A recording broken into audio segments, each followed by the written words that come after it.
السلام عليكم ورحمة الله.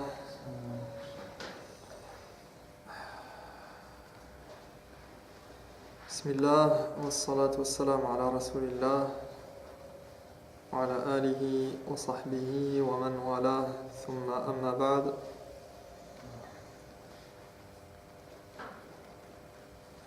On est au cours numéro 37 et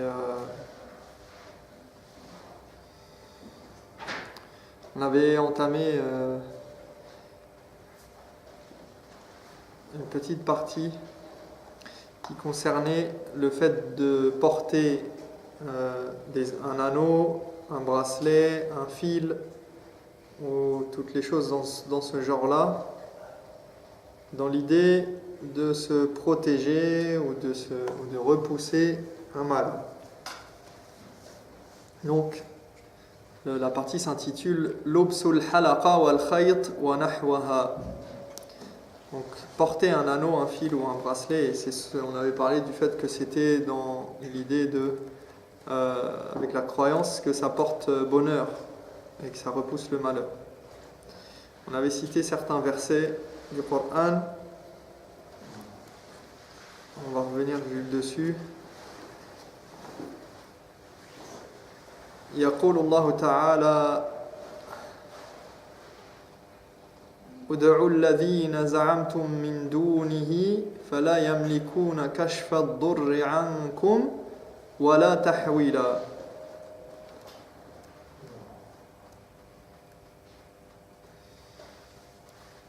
Donc dans le verset de Surat Al-Isra, il commence par قل قل ادعوا الذين زعمتم من دونه فلا يملكون كشف الضر عنكم ولا تحويلا. C'est le verset 56 de Surat Al-Isra. يعني كشف الضر عنكم إذا أصاب أحد الضر لا يستطيعون رفعه عنه ولا تحويلا يعني الضر إذا نزل عليك لا يستطيعون تحويله عنك لغيرك لا يكشفه عنك بعد نزوله ولا يحوله عنك إلى غيرك إذا لم ينزل. Donc le verset, donc Allah dit invoquez donc ceux que vous prétendez être des divinités en dehors de Dieu, ils ne peuvent ni vous guérir du mal ni rien changer à votre situation. Donc ici Allah subhanahu wa ta'ala s'adresse aux polythéistes, aux mushrikines, et il s'adresse à son prophète sallallahu alayhi wa sallam pour qu'il s'adresse lui-même aux polythéistes en leur disant invoquez ceux que vous prétendez être des divinités en dehors de Dieu et sachez que de toute façon, même si vous les invoquez, ils ne peuvent ni vous guérir du mal ni rien changer à votre situation.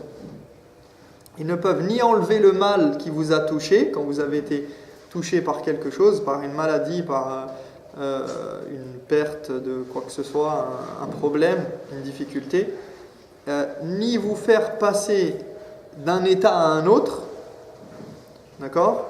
Donc ils ne peuvent pas transformer votre situation et changer votre situation, ou bien faire que le mal aille toucher quelqu'un d'autre avant qu'il ne vous arrive, c'est-à-dire quand qu'il vous protège en fait, et faire que ce mal, il aille sur quelqu'un d'autre. D'accord, c'est comme ça que le verset a été expliqué par certains mufassirin. Et le verset qui vient juste après, Allah subhanahu wa ta'ala dit Ulaika alladhina yad'un, yani ulaika isharatan ila alladhina kana yad'unahum haula al-mushrikun.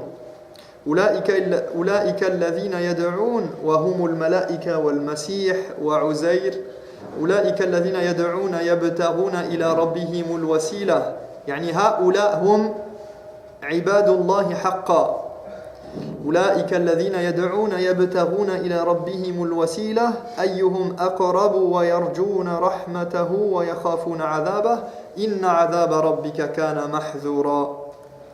Donc dans le verset qui vient juste après, il dit or ceux qu'ils invoquent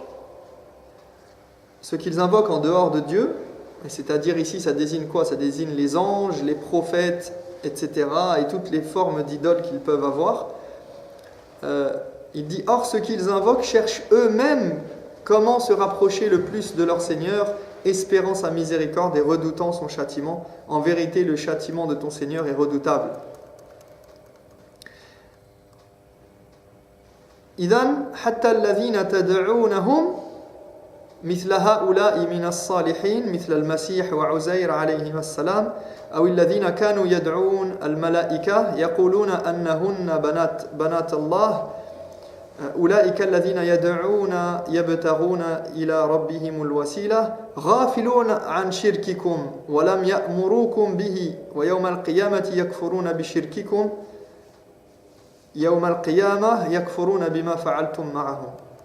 Donc toutes ces idoles que vous adoriez, donc ils adoraient les anges, ils invoquaient les prophètes, ou ils adoraient les prophètes, ils ont fait de le-Masih, Isa alayhi salam, Jésus, un Dieu. Ils ont fait de Uzair, pareil, le fils de Dieu, ils ont dit qu'il était le fils de Dieu, ou ils ont fait de lui un Dieu. Et tout ce qu'ils invoquent en dehors d'Allah subhanahu wa ta'ala, eh bien, Allah nous dit quoi? Nous dit toutes ces choses-là que vous avez adorées et que vous invoquez, eh bien, eux-mêmes, ils n'ont que faire de votre association. Ils ne vous entendent pas, ils ne veulent rien savoir de vous, et ils se désavouent. Déjà, ils ne vous ont rien demandé, ils ne vous ont pas demandé de les adorer, et le jour du jugement, ils se désavoueront de vos actes. D'accord? Donc ici on a yad'una ulaika alladhina yad'un, donc toutes ces choses-là qu'ils invoquent et qu'ils adorent en dehors d'Allah, eux-mêmes yabtaruna ila rabbihimul wasilata ayyuhum aqrabu.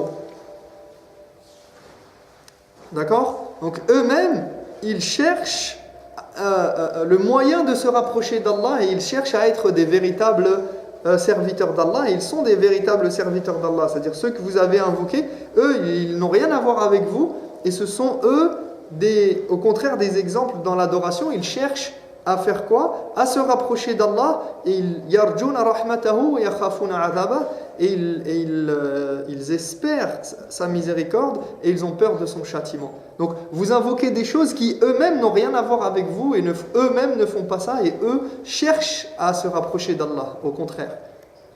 Et donc ici, comme je l'avais dit la dernière fois, c'est le verset قُلِ ادْعُوا الَّذِينَ زَعَمْتُمْ. Donc invoquez donc ce que vous prétendez être des divinités en dehors de Dieu, et où il nous dit qu'ils ne peuvent ni vous guérir ni rien changer à votre situation. Il a été cité dans le livre, dans ce chapitre-là, à ce moment-là, pour mettre en évidence parce qu'ici il s'agit de quoi? Il s'agit du fait de porter un anneau ou un fil ou quoi que ce soit qu'on attache, qu'on porte un bracelet, une bague, peu importe ce que c'est, à la main ou autre, dans l'espoir que ça va repousser le mal et que ça va apporter bonheur, que ça va apporter le bonheur. D'accord? Et donc ici, il y a une comparaison qui est faite entre cet acte-là et les invocations des polythéistes qui justement cherchaient à obtenir des faveurs de quelqu'un d'autre qu'Allah, et obtenir la guérison, la protection, repousser le mal, etc. Donc c'est une comparaison de ce qui est dit dans le verset à cet acte-là qui est fait par ceux qui viennent justement mettre des porte-bonheur ou chercher. C'est exactement le même principe. Donc ce verset, il a été utilisé pour mettre en évidence le caractère interdit et grave de cet acte-là. Ensuite, on nous cite un hadith, le hadith de Imran ibn Husayn. Comme salam wa rahmatullah. وعن عمران بن حسين رضي الله عنه أن النبي صلى الله عليه وسلم رأى رجلا في يده حلقة من صفر فقال ما هذه؟ قال من الواهنة فقال انزعها فإنها لا تزيدك إلا وهنا انبذها عنك فإنك لو مت وهي عليك ما أفلحت أبدا. Donc selon Imran ibn Husayn, le prophète sallallahu alayhi wa sallam a vu un homme qui portait un anneau de cuivre au poignet. Il lui demanda ce que c'était et l'homme répondit, c'est contre la faiblesse. Alors le prophète sallallahu alayhi wa sallam lui ordonna et il lui dit, débarrasse-t'en, car cela ne t'apportera que plus de faiblesse encore, et si tu meurs en le portant, tu ne connaîtras jamais la réussite. Al-wahina, qala min al-wahina, هذا من مرض الوهن والضعف فقال له انزعها عنك فهي لا تزيدك إلا ضعفا يعني لا يكون شفاء للإنسان أو لا يكون شفاء الإنسان فيما حرم عليه والضعف الذي يصيب الإنسان في قلبه وفي دينه من جراء الشرك أشد من الضعف الذي يصيبه في بدنه من جراء المرض فلننتبه لمثل هذا. La maladie ne se guérit pas par des choses haram et des superstitions. Et la faiblesse du cœur et de la foi générée par le polythéisme est bien plus handicapante que n'importe quelle maladie physique. Donc ici, la personne elle a porté dans le hadith, on voit que le prophète alayhi salatu wassalam, il a vu un homme qui portait un bracelet de cuivre.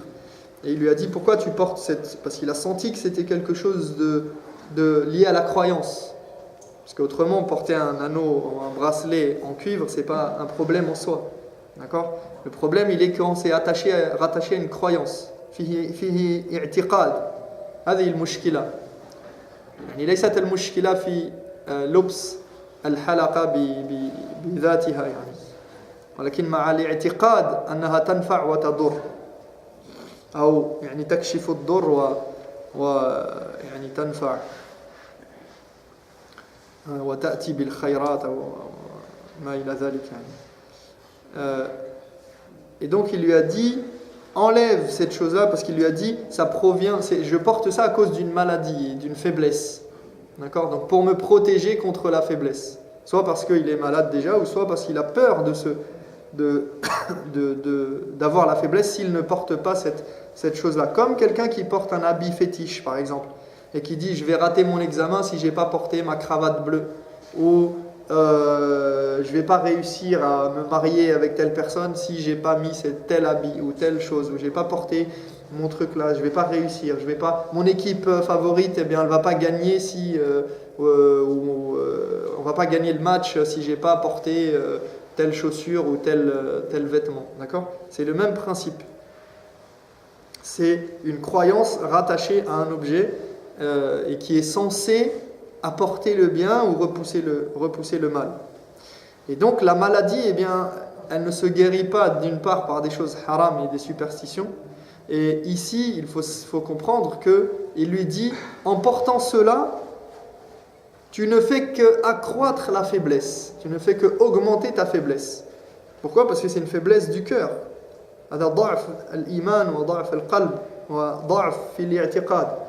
C'est une faiblesse qu'il a dans le cœur et c'est au contraire la croyance dans le tawhid, dans le monothéisme, elle est là pour renforcer l'être humain. Pour qu'il ne s'appuie pas sur des illusions et sur des choses vaines qui n'ont pas de pouvoir et qui n'ont pas de force.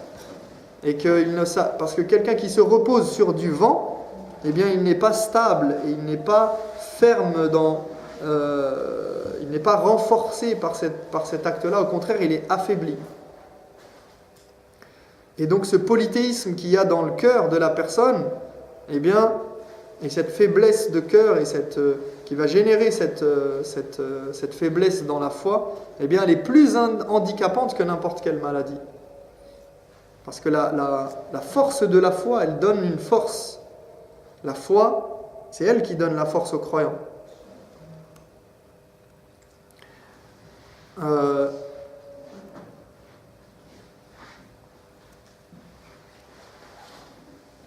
J'en parlerai après, Inch'Allah. On va continuer à lire. Donc,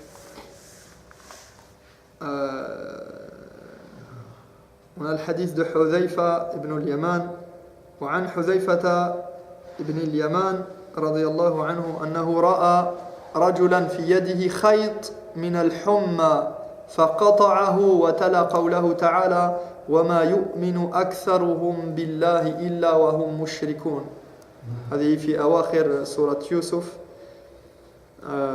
Donc on a ce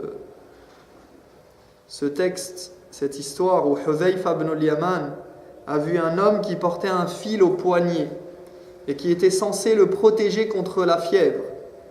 Et Hudhayfa le lui arracha et récita, et la plupart d'entre eux ne croient en Allah qu'en lui donnant des associés. Il a récité ce verset qui se trouve à la fin de Surat Yusuf, vers la fin de Surat Yusuf, qui dit que وَمَا يُؤْمِنُ أَكْثَرُهُمْ بِاللَّهِ إِلَّا وَهُمْ مُشْرِكُونَ. Donc la plupart des gens qui croient, il dit la plupart des gens croient en Allah tout en lui donnant des associés. D'accord ? Et la plupart d'entre eux ne croient en Allah qu'en lui donnant des associés. Donc ils croient en Allah, mais ils lui donnent des associés à côté. Et il lui a dit ça, il a utilisé istadalla bihadhihi al-aya ala hadha al-fi'l.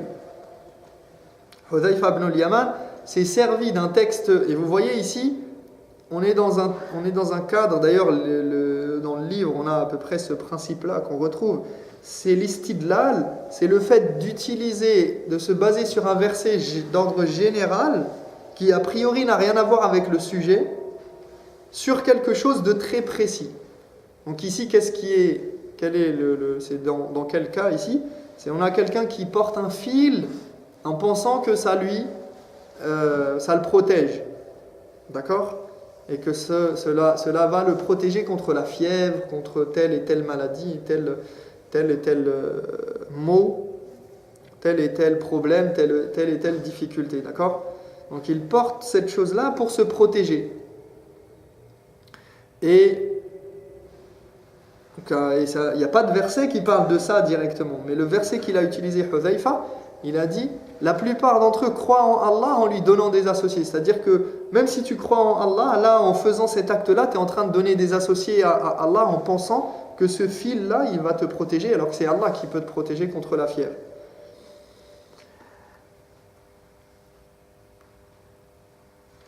طيب ما حكم لبس الحلقة والخيط ونحو ذلك. Alors ici, on va nous parler, bien évidemment, vous l'aurez compris, c'est tout à fait évident, et c'est le jugement qu'on va retrouver à chaque fois dans chaque matlab, dans chaque petite partie. On nous dit quel est le jugement concernant le fait de porter un anneau ou un bracelet en métal ou en fil ou autre dans ce but. Donc, on nous dit هذا محرم فإن اعتقد لابسها أنها مؤثرة بنفسها دون الله فهو مشرك شركا أكبر في توحيد الربوبية لأنه اعتبر وجود خالق مدبر مع الله تعالى الله عما يشركون. Alors on nous dit quel est le jugement concernant le fait de porter cet anneau ou ce bracelet. On nous dit que c'est interdit, et on nous dit que si celui qui porte cet objet croit que l'objet a un pouvoir d'agir par lui-même indépendamment de la volonté d'Allah, il aura alors associé à Dieu en commettant du polythéisme majeur au niveau de la seigneurie d'Allah. Car c'est comme s'il avait attesté de l'existence d'un autre créateur, organisateur dans cet univers. وَإِنِ اعْتَقَدَ أَنَّ الْأَمْرَ لِلَّهِ وَحْدَهُ انتبهوا لذلك.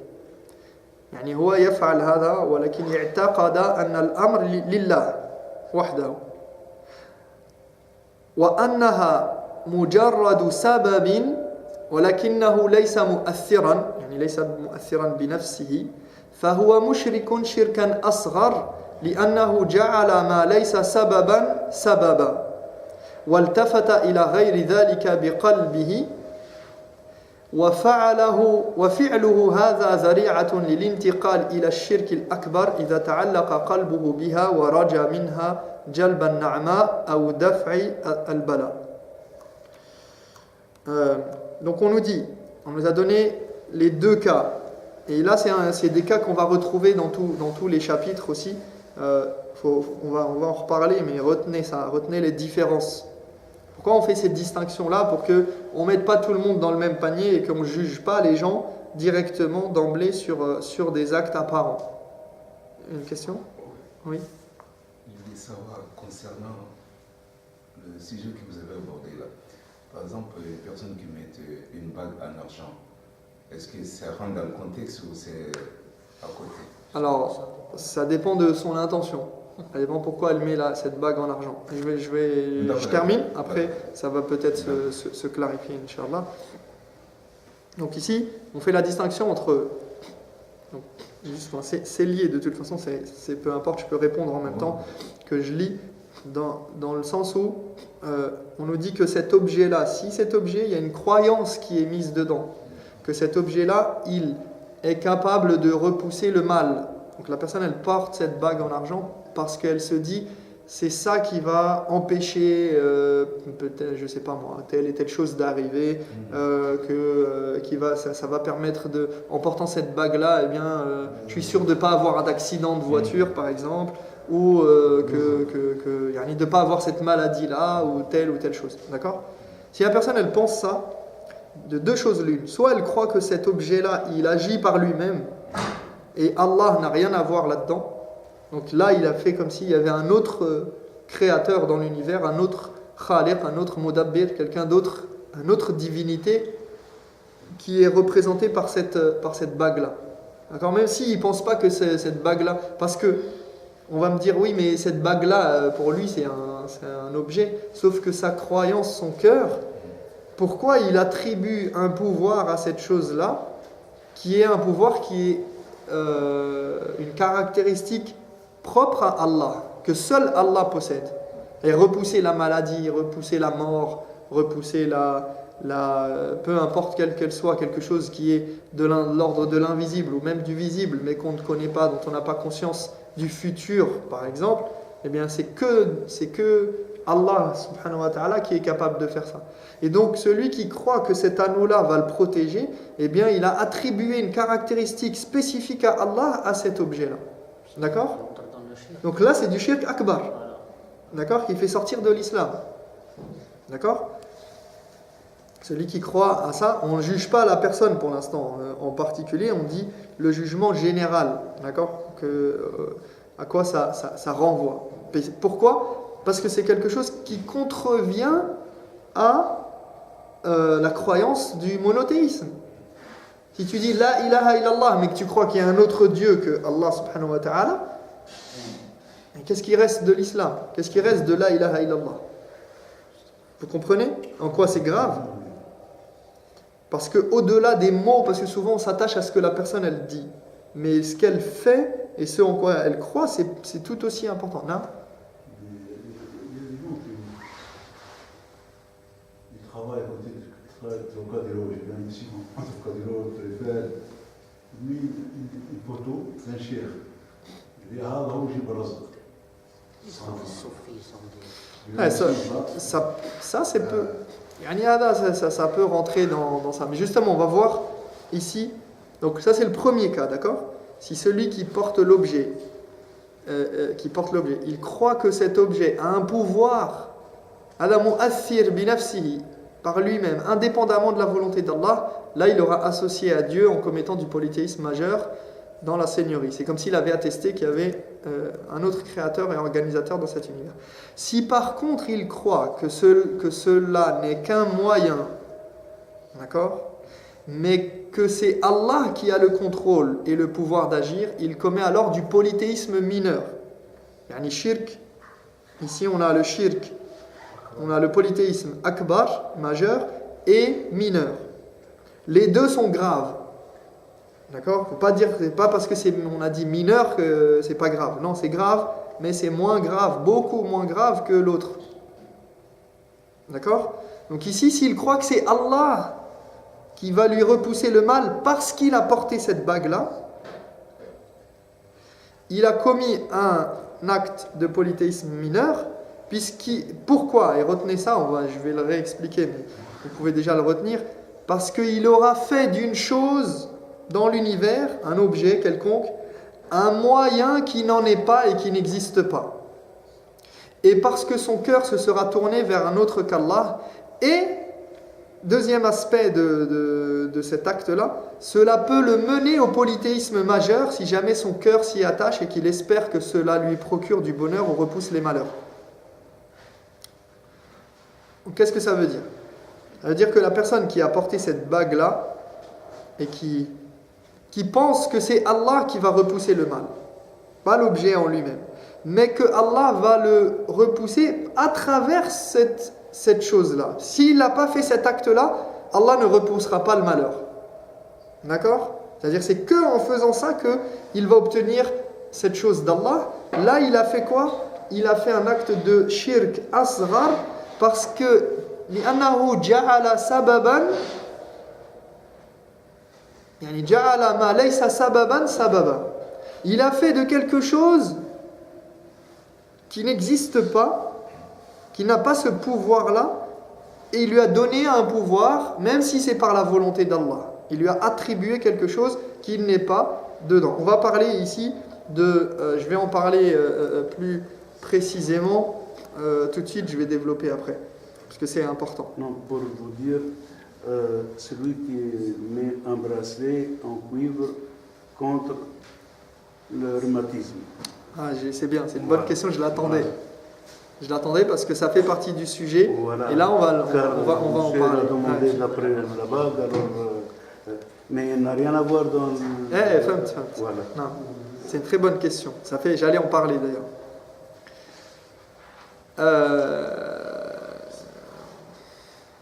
Non. Donc on a compris que mal hukmu huna at-tahrim. D'accord? Donc pour l'instant on a compris que le jugement de cet acte-là c'est l'interdiction. طيب et وهذا الحكم سيقال في الرقية الممنوعة التي ليست شركا التي لا تجوز شرعا ولكنها ليست شركا وسيقال في التمائم التي تعلق وسيقال في الحلقة أو الخيط لأنها حكم عام في كل هذه الأشياء وسيقال أيضا في المطالب يعني الأخرى في التبرك بما لا يشرع لنا التبرك به. Donc ça c'est un jugement, le jugement qui est dit ici c'est l'interdiction et on va le retrouver dans chaque partie qu'on va traiter. C'est toujours l'interdiction, bien évidemment, pourquoi? Parce qu'ici on est dans le sujet, dans la protection, les moyens de protéger le monothéisme mis en place par l'islam et à travers le message du prophète sallallahu alayhi wa sallam.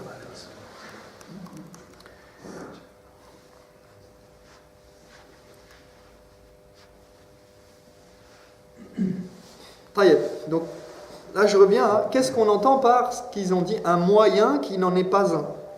D'accord? Ma ma'na ma laysa bi sabab sabab. Qu'est-ce que ça veut dire? Faire d'un moyen qui n'en est pas un moyen pour atteindre un but. On a هناك قاعدة الأسباب والأسباب نوعان أسباب ظاهرة وأسباب باطنة. Dans l'univers, j'en ai déjà parlé, mais là je vais essayer de le détailler un peu plus. Il existe deux types de moyens. De moyens, en fait, c'est des relations de cause à effet. D'accord? Un élément A, il entraîne un autre élément B. C'est ça l'élément, la relation de cause à effet. Ça, c'est la cause pour tel effet. D'accord? Donc un moyen pour arriver à quelque chose. Et on parle de asbab zahira et de asbab batin. Donc il existe des moyens apparents et d'autres qui sont cachés. Des moyens naturels et des moyens surnaturels, visibles, invisibles. Al-asbab al-zahira wa tusamma asbab kawniyya هي التي يشترك في معرفتها كل الناس المسلم والكافر. يعني واحد عنده صداع مثلا تعطيه قرص أسبرين أو قرص باراسيتامول أو أي شيء. لماذا؟ معروف أن هذا الصداع نتيجة مواد تفرز في الجسم وأن هذا الدواء يعالج هذه المواد ويضيعها. Donc ici on a les moyens visibles qu'on va appeler aussi les moyens universels, les causes universelles. Et ce sont ceux que tout le monde, musulman ou non, peu importe sa croyance, peuvent découvrir. On le découvre comment? Par l'expérience, par la recherche, par l'habitude, par expérimentation et empirisme. Comme lorsque quelqu'un a mal à la tête, par exemple, aujourd'hui, et qu'on lui donne de l'aspirine ou du paracétamol. Pourquoi? Parce qu'on a étudié que, et on est arrivé à une conclusion, on est arrivé à la conclusion par l'expérience que cela avait tel et tel effet a priori. D'accord? C'est quelque chose de palpable. On peut se tromper, on peut faire un mauvais jugement, un mauvais calcul dans ce qu'on fait, mais c'est quelque chose qui n'est pas lié à une croyance. C'est lié à quelque chose de... Ça peut être parfois lié à une croyance, mais ça ne rentre pas dans le même ordre d'idée. C'est-à-dire que quelqu'un peut dire oui, mais en fait, il y a un effet placebo derrière le médicament. Le médicament, c'est même pas un médicament qui a une substance active, etc. Ça, c'est autre chose. Mais ça ne rentre pas dans la croyance qui s'oppose à la croyance au monothéisme. Ici, Allah subhanahu wa ta'ala, on sait qu'il a fait dans l'univers qu'il y ait des causes pour obtenir certaines choses. D'accord? Pour arriver à obtenir certaines choses, on doit passer par certains moyens. Et il y a des éléments qui dans l'univers, par exemple, an-nar sababun lil ihraq, sababun zahir. يعني أي شخص يضع يده على النار سيشعر بالإحراق أو بالسخونة على الأقل. المسلم وغير المسلم سواء في ذلك. Un exemple concret qu'on a au quotidien, c'est le feu par exemple. Le feu brûle. N'importe qui met sa main s'en rendra compte, n'est-ce pas? Que ce soit un musulman, un non-musulman. D'accord? Il va sentir la chaleur. Donc ça, c'est un moyen, une cause dans l'univers qui existe, qui est palpable. Et si tu dis, par exemple, brûle cette chose avec du feu, ça ne pose pas de problème du point de vue de la croyance. Parce que c'est quelque chose qui est expérimental, dont on peut faire l'expérience n'importe qui, et il y a une preuve tangible. D'accord? Donc on appelle cela un moyen apparent, ou un moyen connu, ou un moyen universel qui existe dans l'univers, et c'est-à-dire qu'il provient de l'expérimentation. C'est un moyen empirique, soit par les 5 sens, par la vue, le toucher, le goût, l'ouïe, l'odorat, etc. D'accord? Soit par le calcul, ou bien les autres moyens qui sont à notre disposition. D'accord? Donc ça, ce sont les moyens universels et apparents, visibles, palpables, qu'on peut toucher, qu'on peut voir. النوع الثاني من الأسباب أسباب باطنة وتسمى كذلك أسباب شرعية. يعني لا تعلم إلا من قبل الشرع، من قبل الله سبحانه وتعالى، إما بآية وإما بحديث. إذن هذه لا يقر بها ولا يعرفها ولا يسلم بها إلا من المؤمن بالقرآن والحديث. Donc le deuxième type de moyens et de causes qui existent dans l'univers, ce sont les moyens invisibles, cachés. Et c'est ceux qu'on va appeler les moyens islamiques légaux. C'est-à-dire qu'on ne peut connaître ces moyens qu'à travers la révélation d'Allah, soit par un verset, soit par un hadith. Et seul un croyant l'accepte et l'entend ainsi.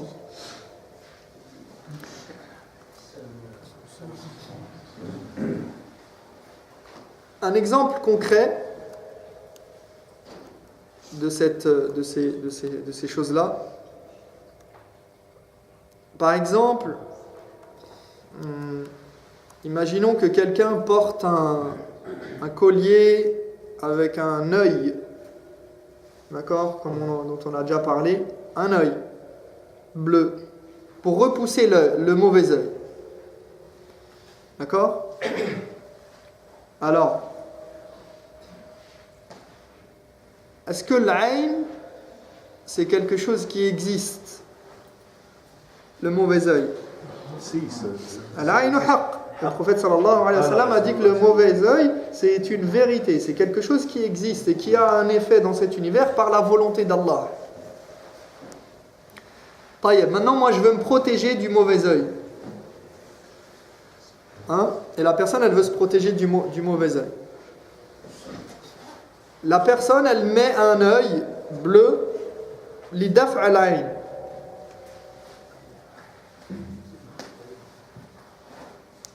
Est-ce que cet œil qu'elle porte là, où elle a trouvé, dans quel... est-ce que c'est par expérience? Et dans ce cas-là, si c'est par expérience, on a dit que c'est quoi? Ce sont des asbab zahira, ce sont des choses que tout le monde peut expérimenter. Donc si tel est le cas, il n'y a pas de problème. D'accord? Tout le monde l'a expérimenté, ou pas tout le monde, mais une partie de la population, et on peut le prouver. D'accord? Est-ce qu'elle le fait de cette manière-là, ou bien c'est un moyen invisible, caché, d'accord? Et que seul un croyant peut appréhender et auquel il peut croire. Et dans ce cas-là, elle a besoin de quoi? D'un texte pour prouver que c'est comme ça qu'on se protège de l'aïn. Est-ce que vous suivez? Ça veut dire quoi? Ça veut dire que maintenant la personne qui porte ça, elle n'a pas de... L'expérience ne peut pas le prouver, puisque c'est pas... le aslan, à la base, le non-croyant ne croit pas qu'il y a l'aïn, il existe, que le mauvais œil existe. N'est-ce pas? La sorcellerie. Le non-croyant, à part, bon, peut-être les sorciers et ceux qui sont dans le domaine, mais qui savent que ça existe, mais quoi qu'il en soit, même s'ils croient dans la sorcellerie, mais à la base ils vont pas croire dans la sorcellerie, on n'a pas de preuve. Si on veut repousser la sorcellerie, il n'y a pas quelque chose de tangible qui est palpable, comme allumer le feu ou bien mouiller avec de l'eau ou quoi que ce soit, qui peut venir prouver que la sorcellerie elle va être repoussée, ou que le mauvais œil va être repoussé. Le fait de porter un œil, un collier, ou peu importe, un fil attaché, ou vous pouvez imaginer tout ce que vous voulez, il n'y a aucune preuve que ça va repousser l'œil, n'est-ce pas? De manière expérimentale. يعني من باب التجربة يعني مع التجربة لا أحد يستطيع أن يقنع أحد بذلك وأن يعني أن يحقق ذلك بالتجربة. أليس كذلك؟ Il n'y a personne qui peut prouver ça, n'est-ce pas? Par l'expérience. De l'autre côté, est-ce qu'on a un texte religieux qui dit pour repousser l'aïn, pour vous protéger du mauvais œil, portez un collier avec un œil bleu? On n'a pas ça. Donc, ça revient à quoi? Ça revient à ce que la personne, elle a fait quoi? Elle a attribué au collier bleu, au collier avec l'œil bleu, un pouvoir qui n'existe pas dans l'univers et que Allah n'a pas voulu de cette manière-là. Et donc, elle a fait d'un moyen qui n'en est pas un moyen pour protéger de l'œil, du mauvais œil, pour repousser la sorcellerie, pour tout ce que vous voulez. D'accord? Si je prends un objet, je prends un livre et je dis voilà, ce livre il protège contre je sais pas trop quoi, ou bien si tu as ce livre, tiens, je te lègue ce livre, il va t'apporter bonheur et tu auras une longue descendance et tu vivras longtemps. En croyant ça, j'ai attribué au livre un pouvoir. Que quelqu'un il va me dire mais pourquoi ce livre-là, pourquoi pas un autre, pourquoi il apporte ça et il apporte pas autre chose, d'où ça sort? D'accord? Donc nous par exemple, pour se guérir de tous les maux d'ailleurs, on a quelque chose, on sait que Allah subhanahu wa ta'ala il a voulu ça, et en tant que croyant on y croit, on est tenu d'y croire, que le Coran c'est une guérison, n'est-ce pas? Mais si on dit ça à quelqu'un qui n'est pas croyant, il va dire bah non, qu'est-ce qui me prouve que lire le Coran ça va guérir? Pourquoi ça guérirait quelque chose? Pourquoi ça repousserait quelque chose qui est invisible? Pourquoi ça apporterait la baraka, le bonheur, etc. Sur terre? Pourquoi? D'où ça vient? Nous on dit, on y croit parce que ça vient d'Allah, ça vient des textes religieux en lesquels on croit.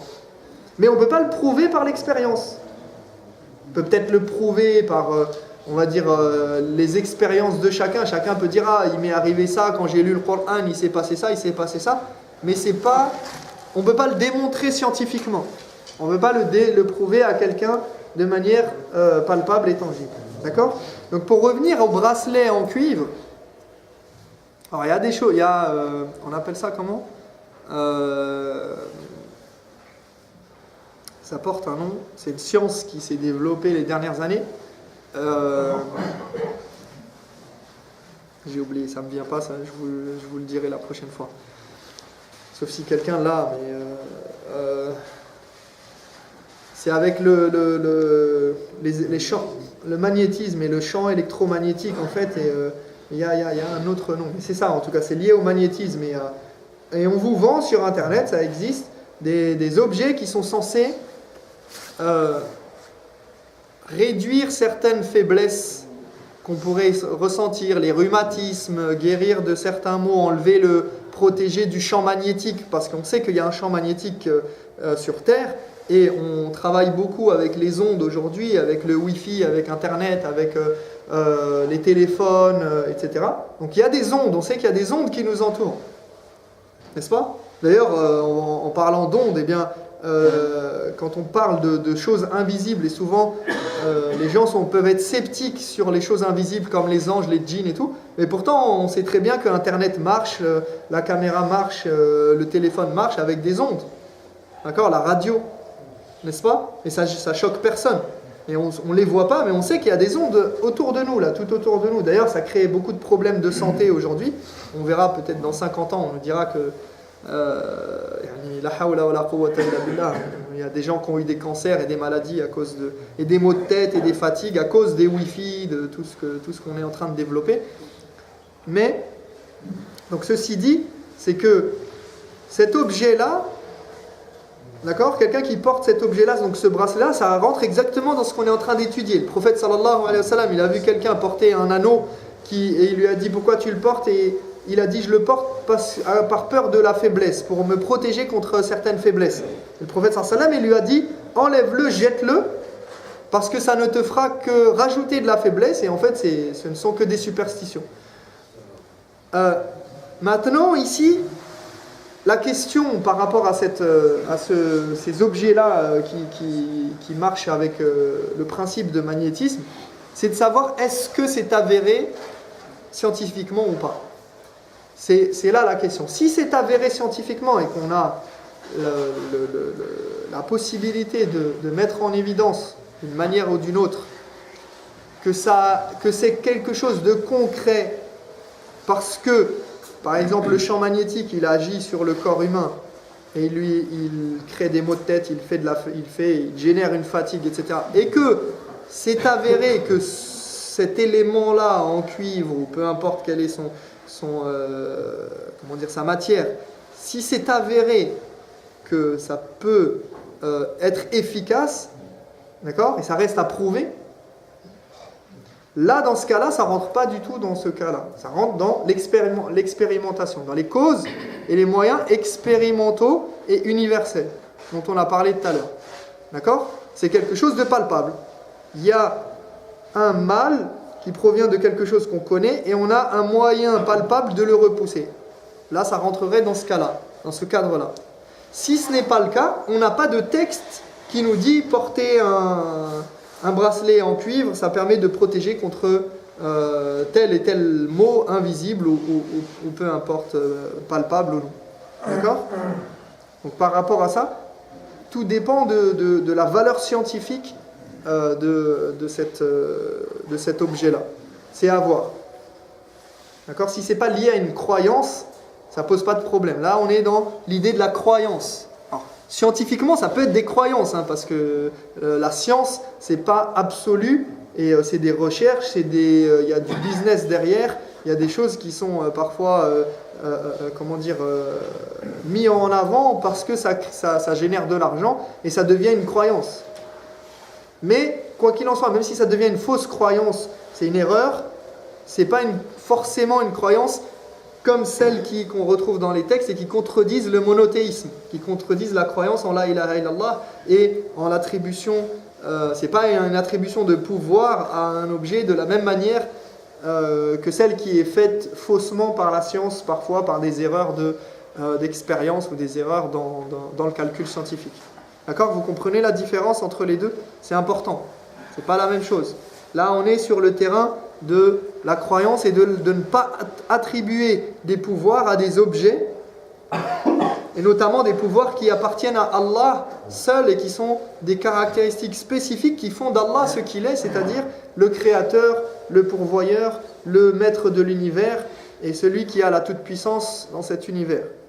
D'accord ? Parce que quand vous attribuez quelque chose, des caractéristiques qui sont spécifiques à Allah à un autre objet, eh bien vous diminuez Allah de ses pouvoirs. C'est comme si vous aviez descendu Allah de son statut. Il y a quelqu'un qui partage avec lui ses caractéristiques et ses pouvoirs. Et c'est ça le shirk. C'est ça le polythéisme. Et après, ça peut prendre plein de formes. Mais rien que ça, on voit à travers cette personne qui croit dans cet objet-là, eh bien, on voit un élément, une forme de polythéisme. Et donc, c'est pour ça qu'il faut faire très attention à ça. Et vous voyez, rien que là, sur ce petit passage-là, ça peut se décliner en plein de choses. Tout le monde a des idées dans la tête de choses qu'il a déjà vues, de personnes qui font des choses. Et ça peut se décliner à l'infini, malheureusement. Et ça rentre toujours dans le polythéisme. Alors parfois, c'est du polythéisme majeur, parfois, c'est du polythéisme mineur, comme on l'a dit, et on l'a expliqué. فنسأل الله تبارك وتعالى أن يوفقنا لما يحب ويرضى وأن يفقهنا في ديننا وأن يجعلنا من الذين يستمعون القول فيتبعون أحسنه أولئك الذين هداهم الله وأولئك هم أولو الألباب. On passera la prochaine fois à un chapitre qui est intéressant aussi, qui parle de at-tabarruk, la recherche de bénédiction. Quand est-ce qu'on peut le faire et quand est-ce qu'on ne peut pas le faire, quand est-ce que ça constitue du polythéisme ou non. Wallahu ta'ala a'lam wa ahkam wa sallallahu ala nabiyyina Muhammad wa ala alihi wa sahbihi ajma'in. Subhanakallahumma bihamdika ashhadu an la ilaha illa anta astaghfiruka wa atubu ilayk.